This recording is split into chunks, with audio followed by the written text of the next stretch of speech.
And so how do you deal with some of the more boring aspects of your job? Because I'm sure there's boring times. No, actually there is no kind of boring job. Okay. Today is Saturday, okay, Mm-hmm. and I'm in the office. I'm talking with you. While I'm in the office, I'm in meeting room actually, Mm-hmm. and I'm in office because it's more about I like this job. I love this job. This is my day, Nice. I feel bad when I get sick because I don't go to work. I don't do my job. I don't open my laptop and looking into code. I don't, I don't getting into someone's system.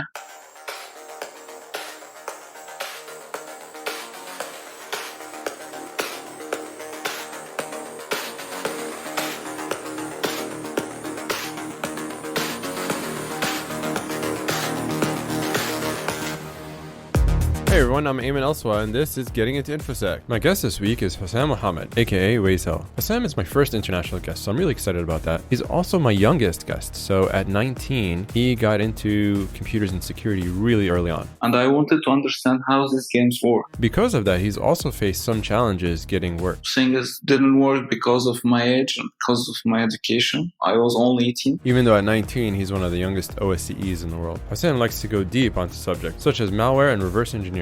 People just think when it's about assembly and reverse engineering, oh my, this is untouchable. This is like, too much low level stuff. No, I'm telling you, there's much more lower levels than that. He even dreams in code. I stumbled onto Hossam when I was accepted for the BSides Istanbul conference, so he's also one of the organizers and the speaker as well. If you like this show, please share with your friends and let others know. They might thank you for it. If you have any questions or comments, like to get in touch, you can reach me on Twitter, LinkedIn, or email. Everything is at gettingintoinfosec.com. There you can sign up for my newsletter where you can get updates, tips, and other things going on with Getting into Infosec. All right, on to the show. All right, Hossam, welcome to the show. You're welcome, man. So you're a 19-year-old security researcher in Istanbul, from what I understand. Is that right? Yeah, that's all right, but I'm not calling myself a security researcher. That's right. Yeah, as you mentioned before, I'm just 19 years old, So I didn't reach this stage of my life that I can call myself security researcher, but one day I will be.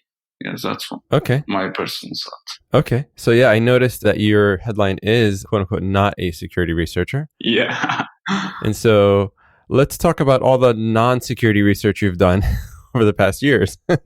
About the career or employment or? Well, let's start from the beginning. So let's talk about, some of the things you've done today. I have noticed are pretty active. You have a pretty good GitHub, a few articles on the Medium. Yeah.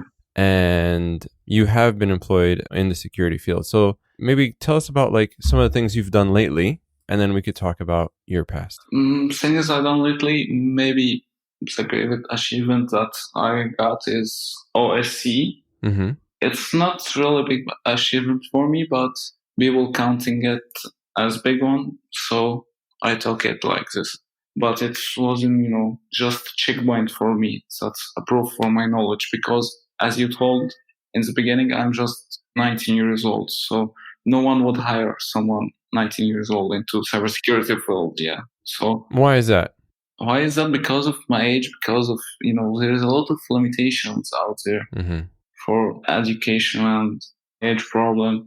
Also, it's kind of a problem for companies, but not all of companies, So for me, after OSCE, I started getting a lot of job offers from around the world, actually. But I decided to stay in Turkey and focus on my study and continue my education.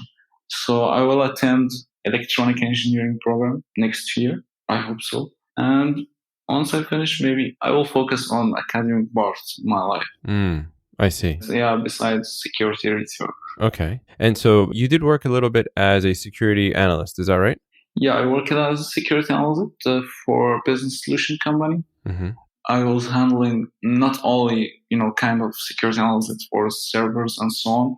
I was handling also application security parts because I love code. Okay. I love looking into code. I love write code and so on. So I'm kind of into application security, but there's a difference, of course, between application security term and bug hunting, I'm not bug hunter or something like that. I would like, white box approach more than black box one, specifically in application security stuff. Mm-hmm. And were you doing code reviews and things like that? Yeah, I like code reviews and so on. Okay. securing code and so on. Okay. And so you decided to hold off on your career to go back and study. Is that right?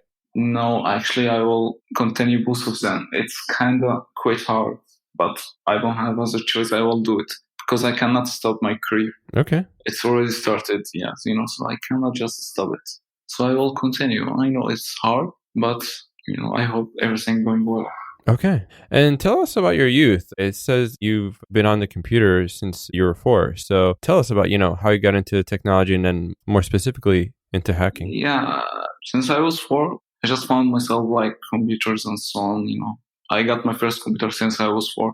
I didn't even remember that I was 4 and I was sitting in computer, but my mom kept telling me that you was 4 and you was using the computer, Yeah.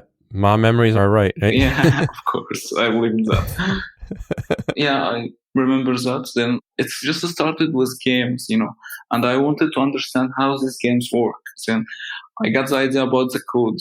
There is a code running, there's kind of 0 and 1s on this computer. And I really wanted to understand what is going on why is this zeros and ones, So I started learning, there's something called code because I was like games and still actually I'm kind of crazy gamer, Mm-hmm. So I started, research about code and all of this stuff in school library and so on because I didn't have internet, in Egypt. Oh, okay. And this, early age. Mm-hmm. So I got internet when I was 10 or something like that. Mm-hmm. And it was, my entry point. But I spent like 2 years, like middle school time, just downloading games and play games and so on. Then I realized that I need to back to my right path, which is code. Okay. So I started learning code and I was preparing myself to be, a computer hacker, Yeah. Yeah, so I thought that. What got you interested in hacking? Did you see movies? What was it that got you interested in hacking? Just movies about hacking, hackers movie and so on. Everything related to computers, actually, not just hacking. Mm-hmm.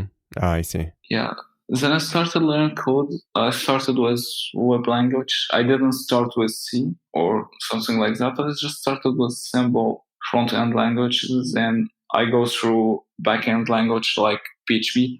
Actually, at this moment, I wasn't know any kind of this term like there's front-end or back-end. I just was learning what's this, so how this is going to work, and even I developed a project for my school, a really simple project using PHP and HTML. They liked it, but no one cares actually. Oh, okay. Was it part of a computer science class or just Yeah, it was just computer science class in high school. Okay. So, in high school, I was already know PHP and Python as back-end language and not really good knowledge about them, but I was more interested in Python. Besides that, I was already started hacking, Let's just be clear, kids always play and no one in Infosec doesn't play a little bit all times and so on. Right. So I played a bit around web hacking and maybe pop up some shells and so on, that's it.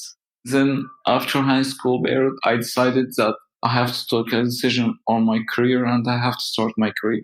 Since, last year in high school, I was already know about web security. Plus, I was know a lot more about programming for web specifically.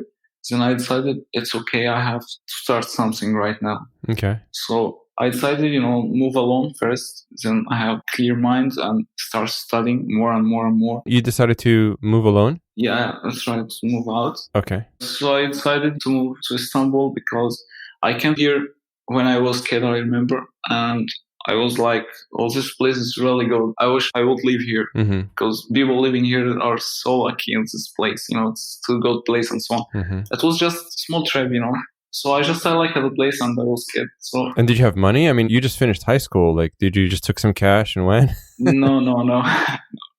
I already handled on this period freelance projects. Okay. One of them was penetration test project. Okay.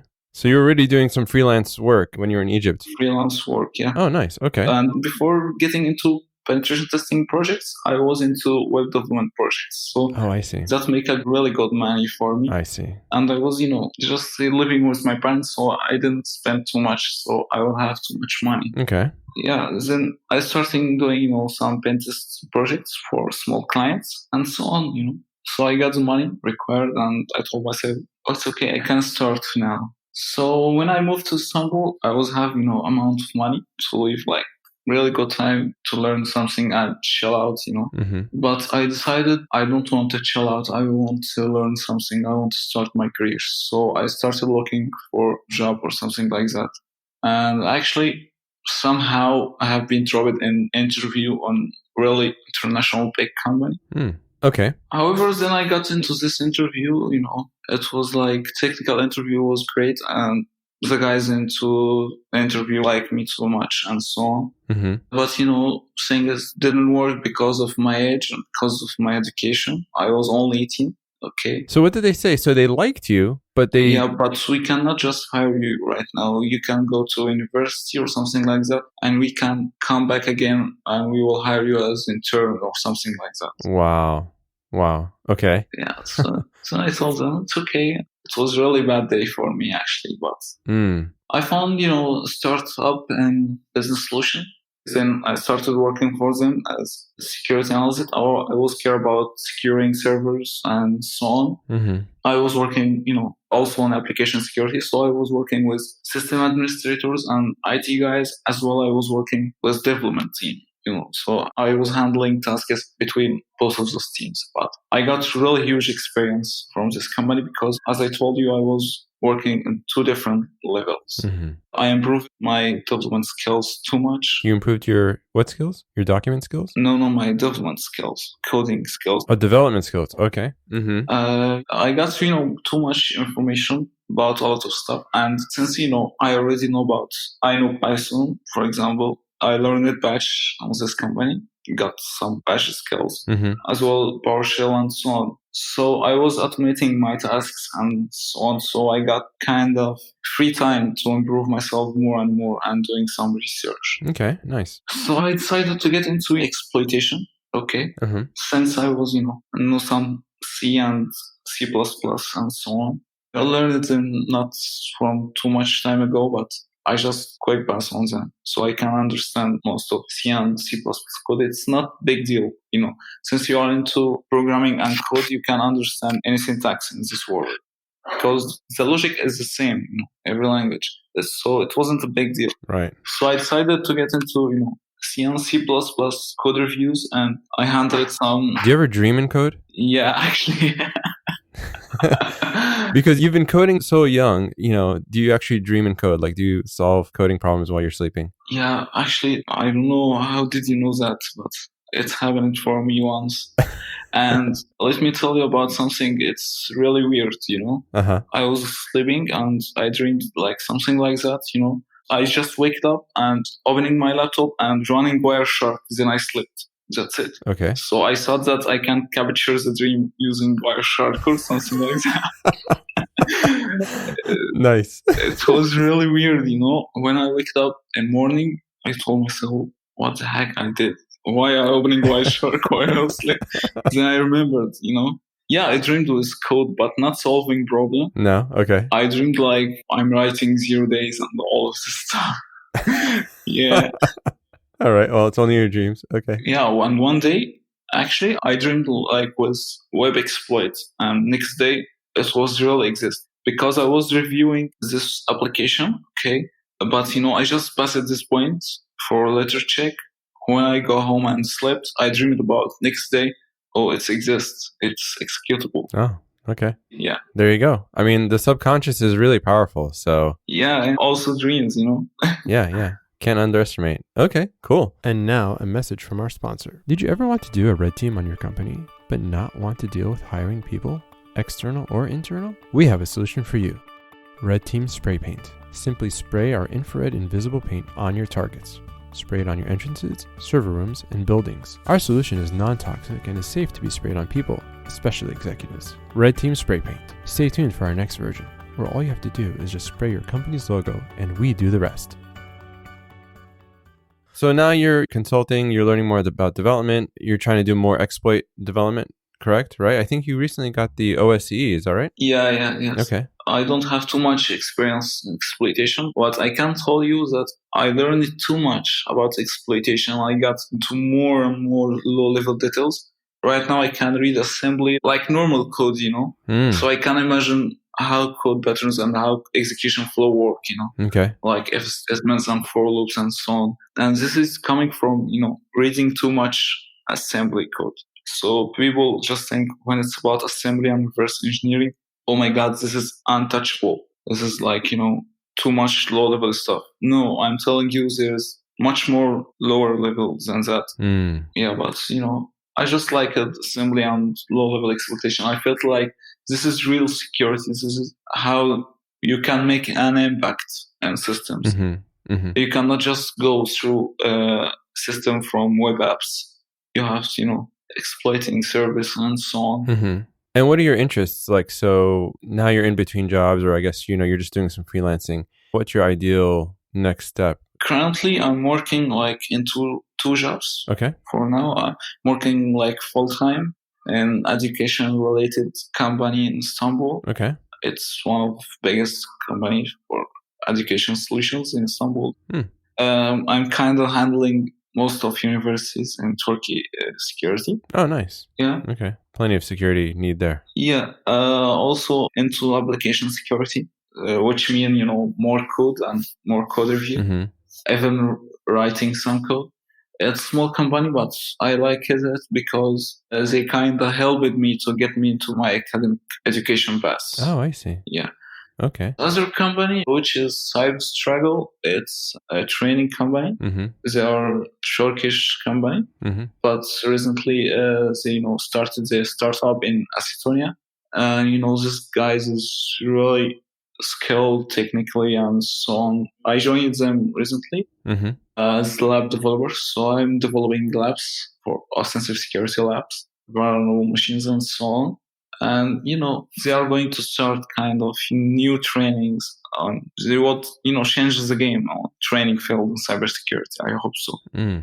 So I'm working also with them. So that's my current employment status. But I don't write all of this, on LinkedIn or CV or whatever, because it doesn't matter right now.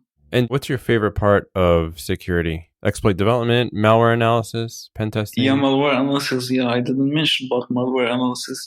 I'm into malware analysis also. It's like one of my daily jobs because I'm receiving malwares from, as I told you, universities and so on. Even, some Linux malwares affected Linux servers, starting to analyze it and so on. So I like really malware analysis stuff. Okay. Going through binaries and so on. Nice. To be specifically and be clear, I improved my assembly skills, and better understanding of assembly code and reverse engineering from malware analysis, not from exploitation.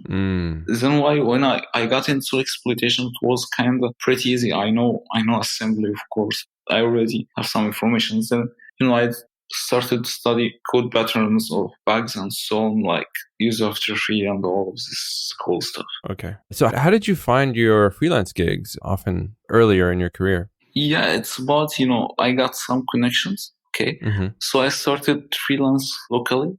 Then I started globally, like, I will be clear for you. I was making tons of accounts on Upwork and freelance and, running some bots. Okay. I will talk clearly, it's okay. So I was running kind of bots and collecting jobs. That's it.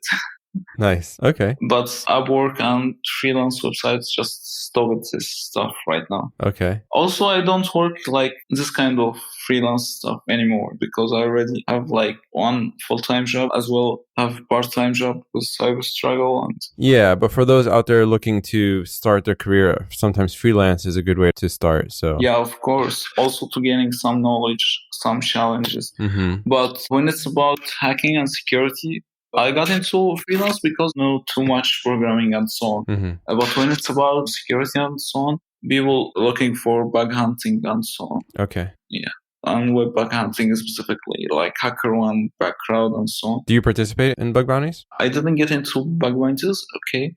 I'm doing security research, but I'm not the bad guy here. But when I found a bug, and it's not kind of valuable, because people keep reporting really silly issues as security issues. And I cannot understand why companies pay for this, like missing rate limits. What is the impact of missing rate limit, what is the security impact? It's okay. It's kind of resources impact. Okay. Like you're sending emails, maybe user information.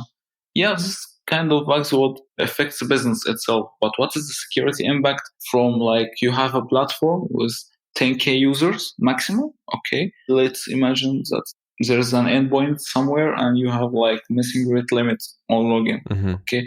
It's maybe a little bit security impact, but this doesn't deserve, that much point in you just give it to security research as well, putting him on half form, because these people keep, annoying us. Like I have like more than 100 half form and so on. And this is come from missing security headers and really not even security bugs, So that's why I'm not into bug bounties, but I'm doing security research. I have some bugs, and I'm just dealing with companies directly. So if I got a project, okay, that's my project. That's my bugs. So I don't have to get into bug bounties. Since also I don't have time for bug bounties. Okay. It's good money, of course, but unfortunately I don't have time for bug bounties. Okay. And so how do you deal with some of the more boring aspects of your job? Because I'm sure there's boring times. No, actually there's no kind of boring job. Okay. Today is Saturday, okay, and I'm in the office. I'm talking with you. While I'm in the office, I'm in meeting room actually, and I'm in office because it's more about I like this job. I love this job. This is my day, Nice. I feel bad when I get sick because I don't go to work. I don't do my job. I don't open my laptop and look into code. I don't, I don't getting into someone's system. For example, so as I told you, I was in computer since I was 4. Yeah. When, I'm far from my computer, like for 2 or 3 days, maybe I will be depressed or something like that. Wow. Have withdrawal symptoms. Yeah, really. This is my life, man. Nice. I love this. That's awesome. So what is some advice you'd have for others trying to get into the field? Yeah, it's depending actually on the one who want to get into the field. Like, you can really do it because it's all about you. It's all about your study. It's all about your research. It's all about your time. So there is nothing called I will get into information security and I will start studying some courses, then I will become an information security expert. This is the reality of outside, So you have, to develop yourself. And I prefer you and suggest people who want to starting from low level stuff. Because if you want to break something, you need, to understand how it's works first. So you can crack it better. Not even just to understand how it's works, but build one. Build your own and crack it, and so on. That's about security field. You cannot just getting into security field with just silly courses and this kind of courses, online offers and so on. But also it's required, attending some conferences and training as well. Right. You have to do it somehow. But this is not all you can do for getting into cybersecurity. Okay. I'm talking about university students, for example. Oh, for students, as well high school students. It's like you don't have too much time to make kind of study for cybersecurity and so on. But you can make it like part of your day, For example, I was working too far place, which place I was living in. It's like 2 hours by bus, okay? So I got like 4 hours per day. Ah, okay. So I decided to use this time by reading books and so on. And I got really huge knowledge from that time, because this time is already, you are spending it in your day. So spend it in something useful in your life because you will just need this somehow or someday or whatever. Getting so much information and knowledge, not bad thing at all. You can just improve yourself and read books. Yeah. Not just read books or watching videos. As I told you, you have to build it, then understand it, then crack it. That's it. That's awesome. So do you have any interesting war stories from your time? Any interesting that you can share with us? Actually, I have, like weird dream story. You can take it as a story, Okay. But like any stories from your work experience where you've encountered a hack that someone hacked in? Yeah, I will let you once. I was, we was in penetration testing project for one of our clients, an old company. We didn't receive too much, penetration testing project. It was like projects from our clients only. They are already clients on our company. We are offering them penetration testing and so on. I see. So if they accepted, yeah. However, we was into penetration testing project and I was working alone with this project really. Yeah, there wasn't any kind of teaming activity or something like that. It was like vulnerability assessments, and exploitation. That's it. And generate your nice report. But, we was like kind of late on deadline of this project. Okay. So I told my manager, it's okay. My project manager, it's okay. I will deliver the report on Monday. So I delivered, and somehow I delivered this report with, during the engagement and contract, they allowed us, if you get into a resource to the organization, you can do whatever you want without affecting employees or company data. Okay. So we don't want to lose any data. Then it was okay, So I chose Monday because, I wanted to send them the new domain controller password as a reward. Oh.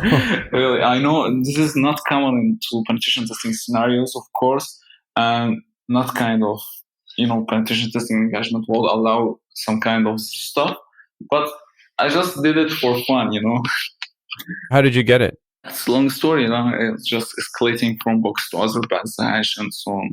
It was like small organizations that would have like one domain controller, 2 file servers, but too much endpoints.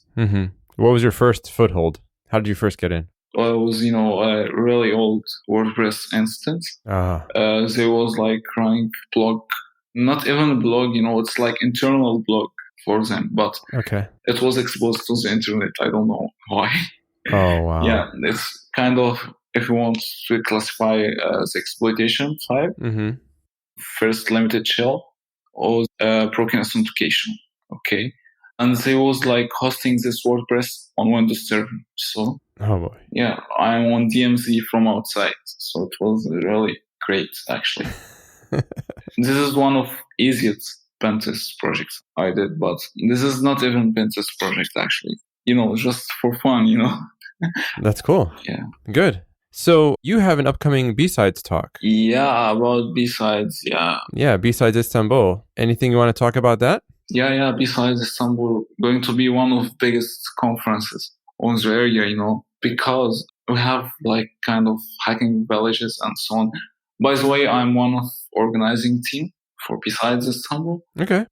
As well, this guy is doing really great work. Okay. By the way, they are starting rescheduling the conference to October. Right. Since, there is a lot of heavy stuff we are preparing for, like car hacking and IoT, SCADA systems hackings, and so on. We have a lot of workshops, we have a lot of trainings, and, it's going to be really one of the biggest information security conferences in the area. I believe in that. That's awesome. Yeah.